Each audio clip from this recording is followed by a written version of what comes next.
그랬어요. 이 사도 바울이 오늘 로마서 16장 25절에 딱 한 구절만 보면요. 나의 복음과 이게 이제 사도 바울이 로마서를 마무리 지으면서 나의 복음과 이 복음은 복음인데 예수님의 복음을 안 하고 나의 복음이라고 그랬어요. 나의 복음과 예수 그리스도를 전파함은. 근데 이거 보십시오.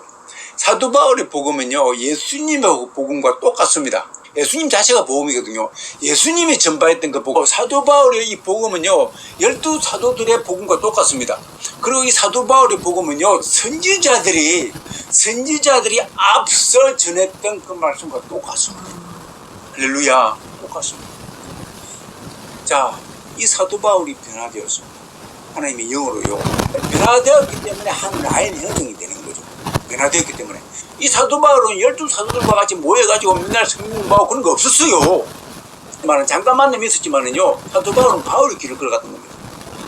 그런데 사도 바울이 글이 서신이 많은데요 베드로 서신과 우리 사도 요한의 서신과 보면요 똑같아요. 문체만 틀리지 똑같습니다. 수신자만 틀리지 똑같습니다. 그게 뭘 말합니까? 그 영이 다 변화되었는데 변화됐기 때문에 틀린 거예요. 만약에 변화가 안 됐으면요 틀려. 그런데요 아이러니하게도 놀랍게도요 몇백 년 전에 쓰여졌던 선지자들과 똑같습니다. 할렐루야. 그럼 뭡니까? 선지자들도 변화되었다 그 말이에요. 구약시대인데 그렇습니다. 하나님의 영으로 그들의 영도 변화된 겁니다. 하나님께 승인받기 위해서 그들의 영이 완전히 변화되는 거죠. 변화된 겁니다. 그러니까요 그들이 이 땅이 안 보이고 열린 눈을 가지고 모세오경이 보이고 열린 눈을 가지고 하나님이 보이기 시작하는 겁니다. 그래서 외치게 하시고 글을 쓰게 하시죠. 문서로 남기게 하십니다. 그러니까 그 서신을 가지고 나중에 사도들이 보니까는 딱 예수님 말씀이지 않습니까? 예수님 말씀 똑같지 않습니까? 그래서 예수님을 전한 선지서에 보니까 복음이 다 있는 겁니다. 너무너무 많이 적혀 있는 겁니다. 이사야에서만 보니까 막 난리예요. 예수님에 대해서 정확하게 기재를 해놓은 겁니다. 그 다음에 예수님이 그대로 돌아가시지 않습니까? 그대로 행했지 않습니까? 그걸 가지고 사도 바울이 가르치고 난 다음에 글을 쓰는데 보니까 그 글이 사도 바울 글이 아니고 안에 계신 성령님이 쓰게 하신 거죠. 성령님이 그 라인을 가지고 쓰는 거예요. 성령님이 딱 나타나가지고 사도 바울아 이제부터 받아쓸 준비되냐? 예 됐습니다. 자 로마서 받아쓰기를 준비해라 시작. 이게 아니에요. 사도 바울이 마음속에 이미 저장되어 있는 그 마음을 가지고 글을 쓰게 되면요 그게 곧 성령님이 사도 바울을 통해서 영으로 변화시킨 그 메시지가 그대로 농축되어 있는 거예요. 그런데 그것이 나중에 보니까요 사도 바울이 나의 복음과 내가 지금 예수님에 대해서 전하는데 이게 예수님의 복음과 똑같다. 선지서들과 똑같다. 그래서 내 복음이에요. 다른 사람 복음이 아니고 이단의 복음이 아니고 내 복음이 꼭 그분들의 복음인데 이 복음을 믿게끔 하기 위해서 내 지금 이 글을 쓰고 있다고 합니다. 그래서 감추었던 비밀이 펼쳐지는 겁니다. 이 복음으로 말미암아 이렇게 기록된 거예요. 이게 하나님의 명을 쫓아가지고 선지자들의 글로 말미암아 되지 않습니까? 모든 민족으로 말미암아 믿어 순종케 하려고 이렇게 했는데 이때 당시만 하더라도 선지서가 월등하게 높은 것 같았는데 어느새 사도들이 다 돌아가시고 난 다음에 사도 서신이 발견돼가지고 성경화 정경화 되면서 그러니까는 뭡니까? 예수님 복음과 똑같지 않습니까? 예수님 복음을 전하는 거 실질적인 이제 전하는 거 아닙니까? 그러니까 와 이제부터 사도 서신을 더 보기 시작하는 겁니다. 바로 보이니까는 이제 선지서는 복잡하지 않습니까? 약간 그런데 딱 바로 보이는 겁니다. 이 사명을 하나님이 주시다. 이제 사람들이 이 믿음에 대해서 제가 처음에 말했던 그 믿음을 잘못 알고 있어. 믿음에 대해서 잘못된 믿음을 자꾸 전하고 돼가지고 나중에는요 온갖 욕심을 다 가지고서도 나는 믿음을 소유했네 라고 하면서 이 변개된 믿음을 가지고 구원받았네 하면서 예수님의 십자가를 없는 것으로 만들어버립니다. 바리새인들이 하나님을 없는 것으로 만들어버렸죠. 그런데 그들은 오히려 예수님을 대적했습니다. 똑같습니다.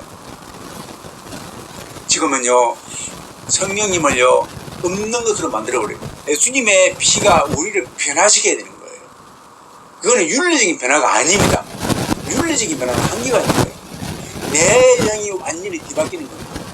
이 영으로 뒤바뀌는 것은 내가 아니라 성령 하나님이 역사를 해야 되겠죠. 이렇게 돼야 되는 겁니다. 성령님이 역사되는데 이상한 영이 와가지고 뭡니까? 세상 욕심을 더 추구하는 사람이 있죠. 그건 이상한 영이죠. 어떤 영입니까? 하나님이 아니고 악으로부터 오는 영이죠. 악으로부터 오는 영은요, 뭘 제일 좋아합니까? 이 악은요, 물질을 제일 좋아합니다. 이 악은요, 권력을 제일 좋아합니다. 이 악은요, 명성을 좋아하고요, 막 그렇습니다. 그래서 이 악이요, 하나님을 대적하지 않습니까? 하나님을 대적했습니다. 하나님 자리에 올라가기 위해서. 하나님이 가지고 있는 모든 부와 명예와 권력을 차지하기 위해서 하나님께 도전했던 입니다. 그래서 그의 속성은요, 부를 좋아합니다. 부를 너무너무 좋아해요. 돈 좋아하면 그것은 S야 후손이다, 그 말이에요. 그게 그 말이에요. 잠정적으로. 특별히 예수님 믿는다 하면서도 예수님 명령을 받았다 하면서 그걸 추구하는 사람이 있죠. 그럼 완전히 그건 이상한 거예요. 이상한 거예요. 그래서요, 사도 바울을 서신을 보십시오. 사도 바울이 베드로가 수장이고 그럼에도 불구하고 예루살렘 교회를 파고 난 다음에요, 저 아시아로 가면서 또 지중해로 흘러가면서 사도 바울의 마음에, 베드로의 마음에 내가 예루살렘 교회를 비록 흩어져 가지고 이들이 떠나 나왔지만 내가 아시아 어디를 내가 기점으로 하지? 예루살렘 교회보다 더 크게 만들어야지. 12명 모여봐. 우리 한번 두고 가지고 어디 갈까? 지금 보니까 터키가 좋다. 터키. 그쪽 중심 있게. 우리 그거 한번 교회 한번 세워볼까? 그래. 이제는 한 2만 명이 모이게 한 몇만 명 모이게 한번 해보자. 여러분 그런 거 찾아봤습니까? 눈치껏 봐도 없어요. 그런 마음 자체가 없는 거예요. 그 마음 자체가 없어요. 사도 바울이 그런 게 있으면 내가 사도 바울로서 내가 이제 12사도보다 못하다고? 아니야. 얼마나 못하다는 소리 많이 들었겠어요. 뭐예요? 변명하기 위해서 고린도서를 쓰지 않습니까? 씁니다. 그러면 어떻게 했습니까? 내가 증명하기 위해서 더 큰 교회 지어야지. 그치? 대부분에 그렇게 마음 챙길 수 있습니다. 모여라 능력을 담은 보이지 모여라 얼마나 좋습니까? 신이셔 그러는데요, 딱 모여라 그래가지고 크게 해볼 수 있죠. 여러분, 그런데 사도 바울이 그런 거 보였습니까? 하나도 안 보여요. 전혀 없다 그 말입니다. 이게 진짜예요. 오죽했으면요 자비량한다 그랬을까. 권한이 있지만 모르면서 하는 게 말이 아닙니다. 내가 너에게 이 물질을 받을 권한이 있다. 복음 전하느냐 복음 전하는 거 먹고 상관없다. 권한이 있음에도 불구하고 너희들이 부담 안 줄 거 봐서. 아니 그게 아니라 이 복음이 오히려 이 전하는데 방해될까 봐서. 혹시 저 사람 내 돈 보고 하는 거 아니야? 이 소리 들을까 봐서 딱 안 해버린 겁니다. 그런 분이 크게 지켰다? 말이 안 되는 겁니다. 그래서요, 하나님의 편에 있는 사람들은요, 도무지 돈과 명예와 권력이 아예 없어요. 아예 종으로 들어가는 자리입니다. 한쪽은 최상으로 들어가는 자리죠. 그러니까요, 극과 극이에요. 극과 극입니다. 극과 극은 어디에 나타납니까? 하나님과 이거예요. 만약에 아니라고 하면요, 이 사람은요, 더욱더 회개를 해야 되겠죠. 아니에요. 잘못 가르쳤기 때문에. 저희가 잘못된 행동을 했기 때문에 더욱더 용서를 빌어야 됩니다. 그래서 세상 사람들이 전부 다 이쪽 후손을 합니까? 이 후손이 예수님 만나고 나니까 울고불고 하는 거예요. 내가 그만큼 아버지 죄인이었습니다. 내 욕심덩이 아버지 내 더러운 놈. 자기는 그동안에 좀 이렇게 윤리적으로 잘 살고 깨끗하게 살았고 그 다음에 또 적선도 하고 헌금도 많이 하고 한다고 봤는데 예수님 진짜 만나고 나니까요, 이게 얼마나 가식적인 건지, 이게 얼마나 의미가 없는 것인지 알게 되는 겁니다. 그러면서 아버지 그때 그건 헌신도 아니고 완전히 나를 드러내는 헌신이었습니다. 나를 잘되게 하는 헌신이었습니다. 완전히 이게 변하는 겁니다. 그러면서 눈물 콧물 다 빼는 거예요. 왜 울겠습니까? 자기의 죄가 완전히 보이는 것이고. 그러면서요, 그때부터 진짜 신앙인의 삶을 살기 시작합니다. 여러분, 이것이 나의 복음이다 그 말입니다. 크게 되는 그것이 진짜 나의 복음이 아니고 예수님의 족적을 따라가는 발자취, 사도 우리 선지자들을 따라가는 족적의 발자취, 그게 진짜 복음이다 그 말이에요. 성경에 곳곳에 모세부터 시작해가지고 우리 엘리야 선지자 시작해가지고 나중에 최 마지막 선지자 우리 침례 요한을 시작해가지고 다 보십시오. 최고의 지도자의 자리에 있으면서도요, 그들은 최고의 밑으로 내려갑니다. 그들이 먹는 거, 입는 거, 가지는 거 다 포함해가지고요, 누리지를 않습니다. 누리지를 않습니다. 누리면 죄스러웠어요. 죄스러워가지고 못 누립니다. 그것이 사도 바울이 마지막에 편지 중지부에 나의 복음이라. 나의 복음. 하나님께서 이 라인을 가지고 글을 쓰게 하죠. 결국은 그렇습니다. 나도 나의 복음이 또 예수 그리스도를 전파함이 하나님 나라 이 명령을 지키는데 아름답게 쓰임받는 그런 자가 되기를 원하는 것입니다. 할렐루야. 이 땅에서 내가 부귀영화를 누려봤자 얼마나 누리겠어요. 미련한 자 아닙니까?